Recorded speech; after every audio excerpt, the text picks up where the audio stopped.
Welcome to Blocks for Jocks. My name is Alex Feinberg. Before we get started, I thought it might be interesting to give some perspective on what I don't like about existing blockchain or Bitcoin tutorials. I don't think that they're explained well because they skip over the really interesting part, the history of money and why a different money might be necessary, and they just dive into the technical details of mining, proof of work, proof of stake, and they overload people who would be interested in learning with too much too fast.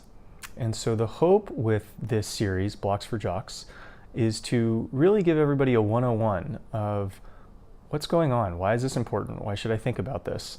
Because there's a really interesting story behind it. And if that story isn't told properly, people won't pay attention. And so here goes. Episode 1, what is money? Money's just the stuff you buy things with, right? Well, kind of. It's important to become familiar with the idea that money can be basically anything that people trust will maintain value over a reasonably long period of time. Some cultures use teeth because who doesn't like teeth, right? Some cultures use marked sticks of wood, some use metals. Around much of the world, many cultures came to use silver. Then gold became the new hot thing. Then both gold and silver were used at times, and political fights would occur over if one, the other, or both would be considered money. What was so hard about agreeing to use something reliable and just sticking with that, you might think? Maybe something we all kind of want, something that can be easily quantified, easily transported. What's wrong with just picking one thing and sticking with it? Well, it's important to remember that each person who produced something that could possibly be used as money wanted their thing to be used as money. Because who doesn't want to be the monopoly man, right?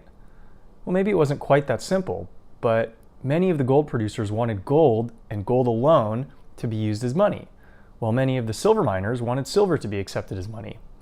You see, if the thing you know how to produce or create is designated as money, be it gold, silver, or paper, you will always be important because people need what you know how to make. People know they need money, and most know how and where to earn some.